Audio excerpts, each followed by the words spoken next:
Question 1. Understanding annuity riders scenario-based scenario.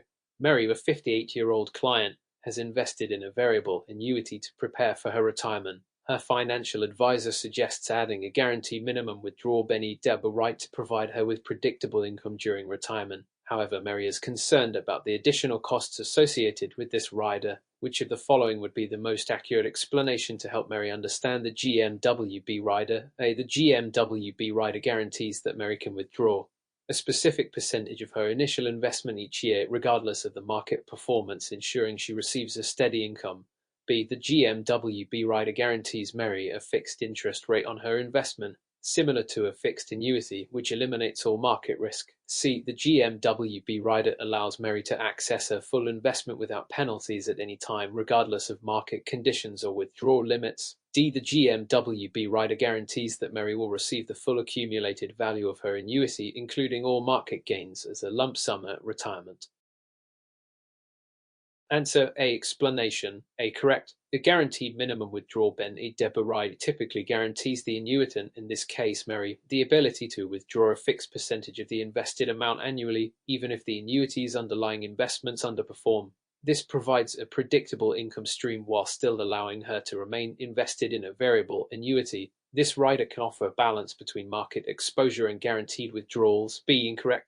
GMWB does not guarantee a fixed interest rate. This option confuses the GMWB with a feature of fixed annuities, which offer guaranteed interest but lack the market-linked growth potential of variable annuities. C. Incorrect. GMWB typically provides structured withdrawals based on a set percentage. It does not allow unrestricted, penalty-free access to the entire investment. Withdrawals exceeding the specified limit could incur penalties and reduce future guaranteed amounts. D. Incorrect. The GMWB does not ensure a lump sum payout of the total accumulated market value. Instead, it ensures minimum withdrawals even if the market value decreases. The full payout of all market gains is not part of GW's structure.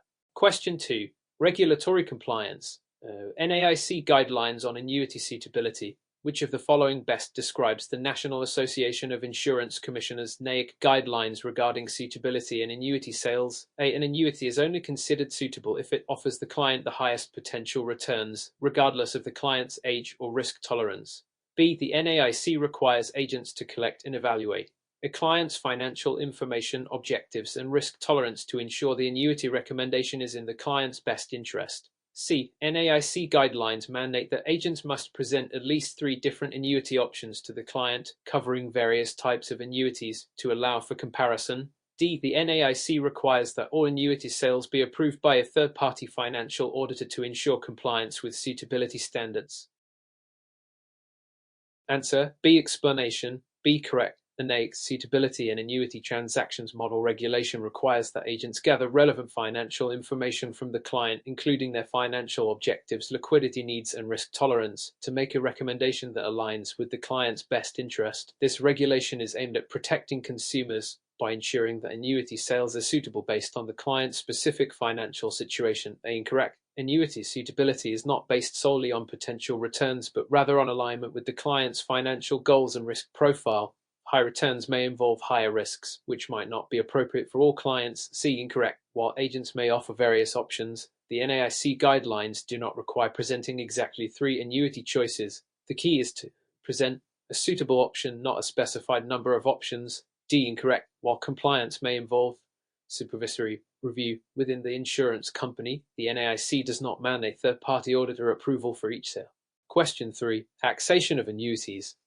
Tax treatment of distributions. When an annuitant withdraws funds from a non-qualified deferred annuity before reaching the age of 591, how is the distribution typically treated for tax purposes? A. All withdrawals are tax-free as non-qualified annuities do not grow on a tax-deferred basis. B. The withdrawals are treated as taxable income and a 10% early withdrawal penalty may apply on the earnings portion of the distribution. C. The withdrawals are only subject to a 10% penalty with no income tax due as they are made from a non-qualified annuity. D. Withdrawals from a non-qualified annuity are always treated as a return of principal, so no taxes or penalties apply. Answer B. Explanation. B. Correct. Non-qualified annuities grow on a tax-deferred basis, meaning earnings accumulate without immediate tax implications. However, withdrawals before age 591 were generally subject to both income tax on the earnings portion and a 10% early withdrawal penalty under IRS rules. This discourages early withdrawal, aligning with retirement-focused objectives. Incorrect. Non-qualified annuities are tax-deferred, not tax-free. Withdrawals are taxed as income on the earnings portion, not as a return of the principal, which comes tax-free after the earnings are withdrawn. Incorrect. The 10% penalty applies to early withdrawals, but does not exempt the earnings portion from income tax. Incorrect. Only the principal portion is exempt from income tax, while the earnings portion incurs income tax and potential penalties if withdrawn early. This option incorrectly suggests a tax-free and penalty-free status for all withdrawals. Each question explores critical concepts in annuities, with explanations addressing the rules and tax implications that apply, helping students understand the complexities of annuity products. Question 4. Immediate versus deferred annuities. Which of the following statements accurately describes the primary difference between an immediate annuity and a deferred annuity? A. Immediate annuities require multiple premiums, while deferred annuities are always single premium products. B. Immediate annuities begin payout almost immediately after the initial premium is paid, while deferred annuities accumulate funds over time before starting distributions. C. Deferred annuities have no surrender charges, while immediate annuities typically have surrender charges for early withdrawal. D. Immediate annuities are usually tax-free, whereas deferred annuities are subject to ordinary income tax on distributions. Answer: B. Explanation. B. Correct. Immediate annuities start distributing payments shortly after the initial premium is paid, typically within 1 year, whereas deferred annuities go through an accumulation phase before distributions begin, which could be years later. This is the main structural difference between these two types. A. Incorrect. Immediate annuities are typically funded with a single premium, but deferred annuities can also be single premium or flexible premium products, allowing for additional contributions over time. C. Incorrect. Deferred annuities may have surrender charges if funds are withdrawn early, particularly during the accumulation period. Immediate annuities, however, generally do not have surrender charges as they are designed to provide regular payments immediately. D. Incorrect. Both types of annuities are subject to ordinary income tax on earnings upon withdrawal. Immediate annuities do not provide tax-free income. Rather, they distribute income partly from the original principal and partly from earnings which are taxed. Question 5. Suitability and ethical sales practices. Replacement rules. An insurance agent in Alabama is considering replacing an existing annuity with a new one for a client. Which of the following is the most critical step to ensure that this replacement is suitable and ethical? A. Verifying that the new annuity has a lower premium than the current annuity. B. Ensuring that the client fully understands the features, fees, and surrender charges associated with both the current and new annuities. C. Offering a guarantee that the new annuity will outperform the old one. D. Assuring the client that the replacement process is quick and requires minimal paperwork. Answer: B. Explanation. B. Correct. Alabama and NAIC guidelines mandate that the agent must ensure that the client understands all aspects of both annuities, especially any potential disadvantages such as surrender charges on the old annuity and fees on the new one. Suitability assessments should prioritize the client's financial goals and needs. A. Incorrect. The premium cost alone does not determine suitability. The benefits, fees, surrender periods, and other contract terms are crucial in determining if the replacement is in the client's best interest. C. Incorrect. Guarantees on performance are misleading and unethical. Market-linked annuities, in particular, come with inherent risks and their returns cannot be guaranteed. D. Incorrect. While minimizing paperwork can be convenient, it is not a primary concern in ensuring ethical or suitable sales practices, especially when comparing the features and potential drawbacks of both annuities. Question 6. Fixed annuities, interest crediting methods. In a fixed annuity, which of the following best describes the interest crediting process? A. The interest rate is guaranteed to remain the same throughout the entire contract period, regardless of market fluctuations. B. The interest rate is fixed each year based on the performance of the insurer's general account, though a minimum guaranteed rate applies.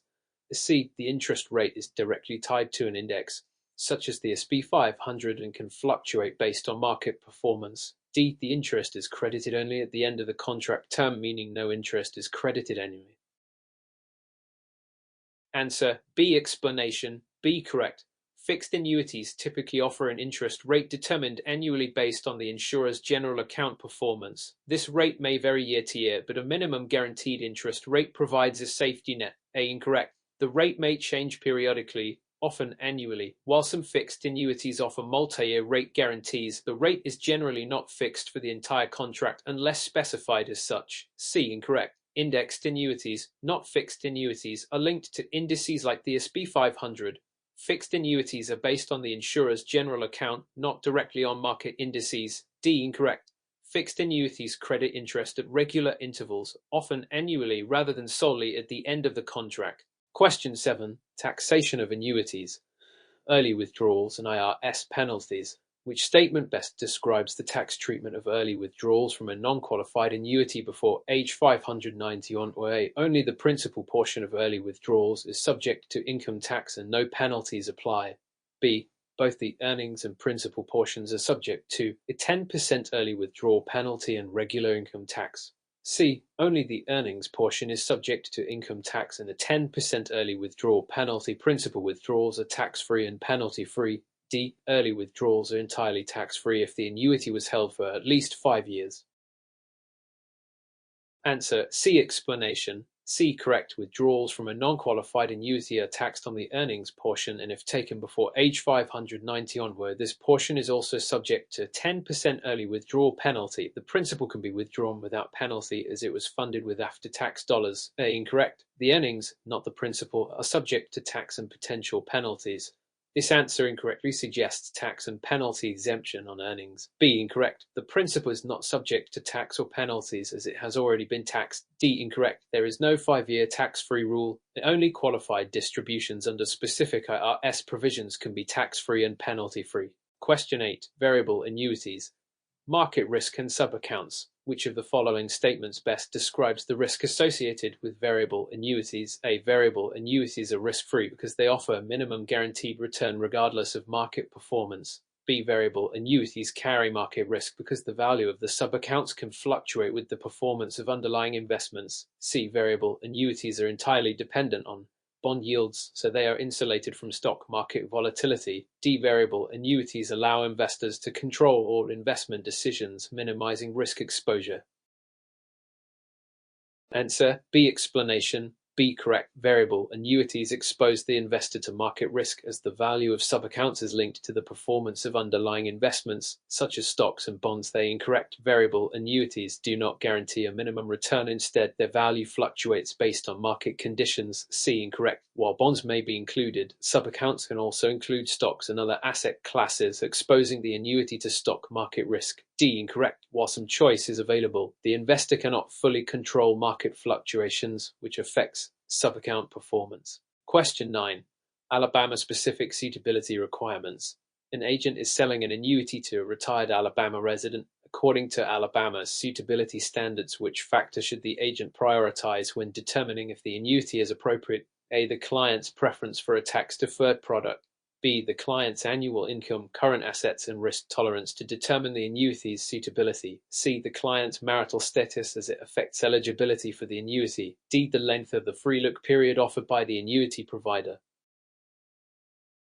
Answer B. Explanation. B. Correct. Alabama's suitability requirements emphasize evaluating the client's financial profile, including income, assets, and risk tolerance, to ensure that the product is aligned with their needs and retirement objectives. A. Incorrect. While tax deferral is a feature of annuities, it should not be the sole or primary factor in determining suitability. C. Incorrect. Marital status may be relevant in beneficiary designations, but is not a primary suitability consideration. D. Incorrect. The free look period offers cancellation flexibility, but it does not determine the overall suitability of the annuity for the client's financial goals. Question 10. Immediate annuity funding.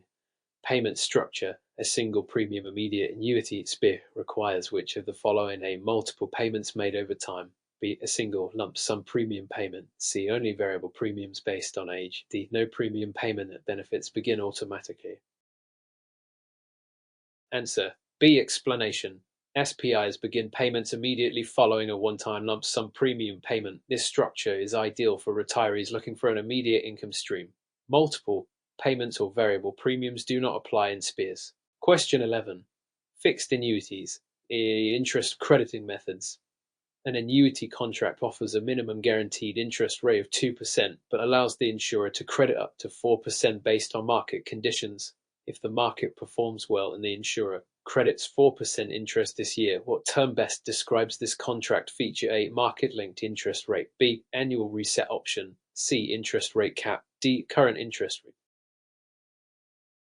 Answer: D. Explanation. The current interest rate, (ICA) fixed annuity, refers to the rate that the insurer can adjust each year within a specified range. Here, the minimum guaranteed rate is 2%, and the insurer has decided to credit 4% due to favorable market conditions.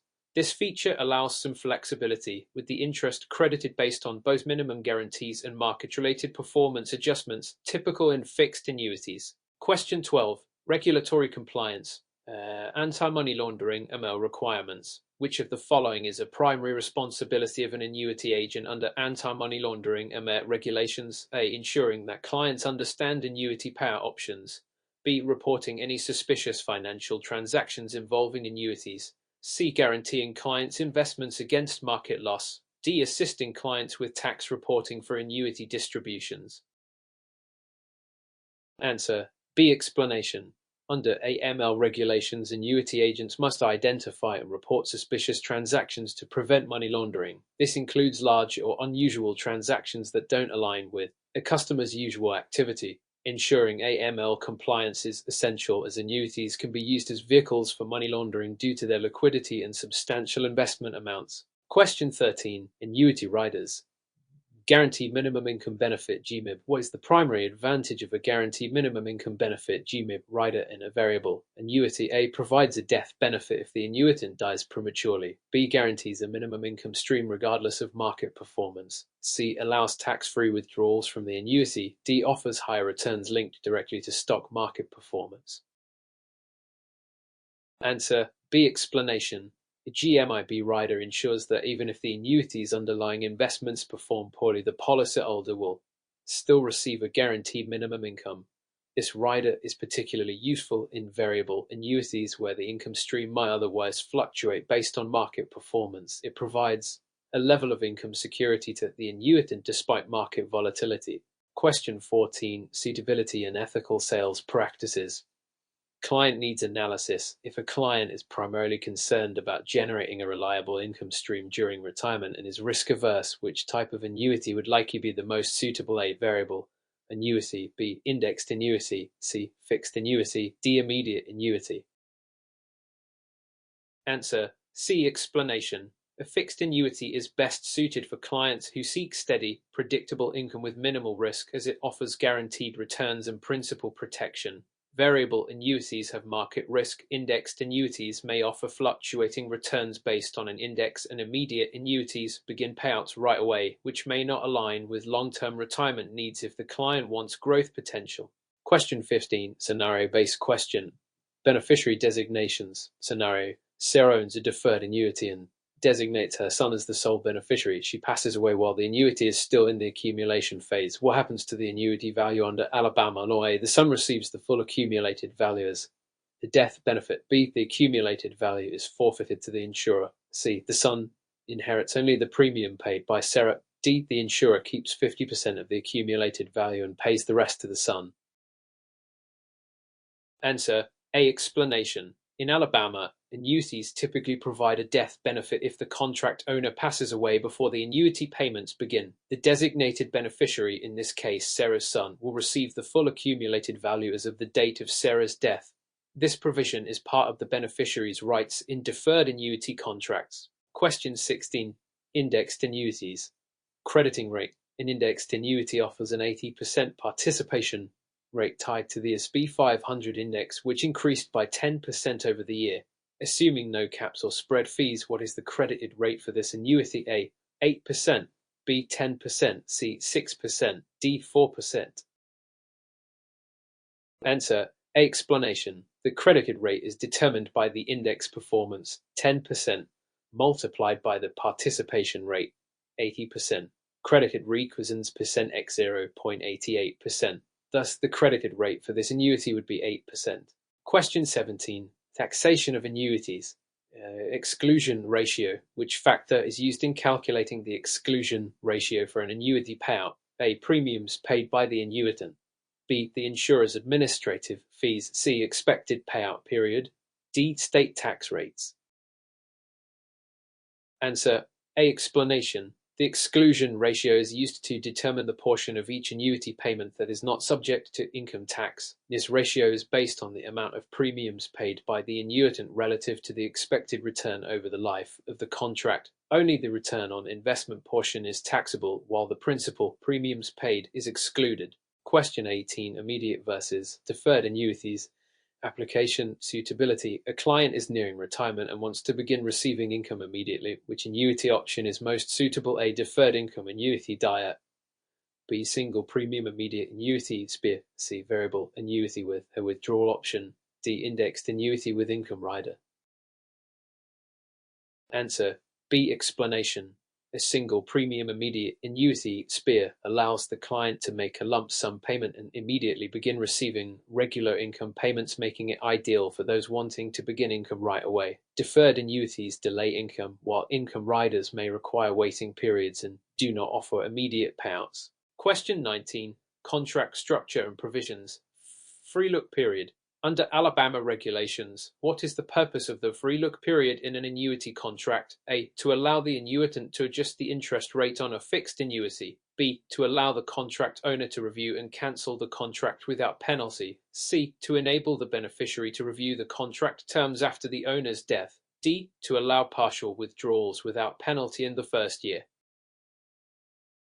Answer B. Explanation. The free look period is a consumer protection provision allowing the contract owner to review the annuity terms and, if unsatisfied, cancel the contract within a specific period, usually 1030 days, without penalty. This ensures that consumers are fully informed and satisfied with their annuity purchase. Question 20. Variable annuities. Market risks. Which of the following is a unique risk associated with variable annuities? A. Interest rate risk. B. Market risk due to investment in sub-accounts. C. Inflation risk affecting future purchasing power. D. Credit risk related to the insurer's solvency. Answer B. Explanation. Variable annuities allow policyholders to invest in sub-accounts which are similar to mutual funds and are subject to market risk. This can result in fluctuations in the annuity's value based on market performance. Fixed annuities are not exposed to market risk as they provide guaranteed returns, while variable annuities directly reflect the performance of chosen sub-accounts. Question 21. Suitability and annuity sales. An elderly client, an agent is working with a 78-year-old client who has limited liquid assets and is considering a deferred annuity. Or primary suitability concern should the agent address? In Alabama, A. The client's income needs and access to liquidity. B. The tax benefits of the annuity. C. The investment's growth potential. D. The annuity's death benefit feature. Answer A. Explanation.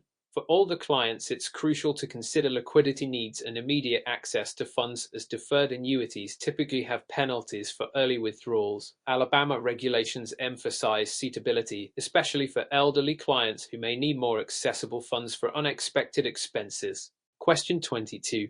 Indexed annuities. Cap rates. An indexed annuity has a cap rate of 5% and a participation rate of 80%. If the underlying index gains 10%, what is the credited interest rate for the annuity? A. 10%, B. 5%, C. 8%, D. 6%. Answer B. Explanation. The participation rate, 80%, would yield an 8% return on a 10% gain in the index. However, since the cap rate is 5%, the credited interest rate is limited to this cap. Therefore, the credited interest is 5%. Question 23. Surrender charges. Contractual terms. A client has a fixed annuity with a surrender charge period of 7 years. What happens if the client withdraws funds before the end of this period? A. The client pays no penalty after the first year. B. A surrender charge applies based on the contract's terms. C. The client can withdraw 50% of the funds without penalty. D. All earnings are lost if funds are withdrawn early. Answer B. Explanation. Surrender charges are penalties applied for early withdrawals within the specified surrender charge period. These charges typically reduce as the contract ages but remain in effect until the end of the period. Question 24. Tax-deferred growth. Annuity advantage. What is a primary benefit of tax-deferred growth in an annuity? A. Exempt from all future taxes. B. Increases current income. C. Allows earnings to grow without annual tax until withdrawal. D. Eliminates state taxes on withdrawals. Answer: see explanation. One of the key benefits of an annuity is that earnings are not taxed annually, allowing them to grow tax-deferred until withdrawals are made. This can result in greater accumulation over time compared to taxable accounts. Question 25. Death benefit in annuities. Guaranteed payout. In a deferred annuity, the death benefit usually ensures: A. The beneficiary receives the full principal amount regardless of performance. B. Payments continue to the beneficiary for the annuitant's lifetime. C. The annuitant's spouse automatically receives the contract. D. The insurer doubles the contract's value for the beneficiary. Answer: A. Explanation. Most annuity contracts guarantee that if the annuitant dies before payout, the beneficiary receives at least the total premium paid or the contract's current value, whichever is higher, protecting the principal investment. Question 26. Suitability. Replacement of existing annuities. An agent is helping a client replace an existing annuity with a new one that has a longer surrender period. What should the agent ensure under Alabama's suitability guidelines? A. The client understands potential penalties and benefits of the replacement. B. The client signs a waiver exempting the agent from suitability obligations. C. The agent receives a commission bonus for the replacement. D. The new annuity offers a guaranteed death benefit. Answer: A. Explanation. Alabama regulations require agents to ensure clients understand the potential disadvantages of replacing an annuity, such as a new surrender charge period. The agent must also review the benefits of the new annuity and ensure the replacement is suitable for the client's financial situation and goals. Question 27. Interest rate adjustments. Multi-year guaranteed annuities. A multi-year guaranteed annuity, MYGA, offers a fixed interest rate for the first 5 years. What typically happens after this period? A. The interest rate automatically doubles. B. The insurer sets a new rate based on market conditions. C. The contract terminates. D. The annuitant is forced to annuitize. Answer: B. Explanation. After the guaranteed period, MYG is usually allow the insurer to reset the interest rate based on prevailing market conditions. The contract may offer the annuitant options for renewal or withdrawal without penalty at this point. Question 20. Annuity withdrawal penalties. Required minimum distributions. At what age must annuitants begin taking required minimum distribution (RMDS) from qualified annuities to avoid penalties? A. 59(1), 2, B. 62, C. 65, D. 73. Answer: D. Explanation. As of recent updates to federal tax law, RMDS are required to begin at age 73 for most qualified accounts, including annuities held within IRAs or other retirement accounts. Failure to take RMDS results in a penalty. Question 29. Variable annuity subaccounts.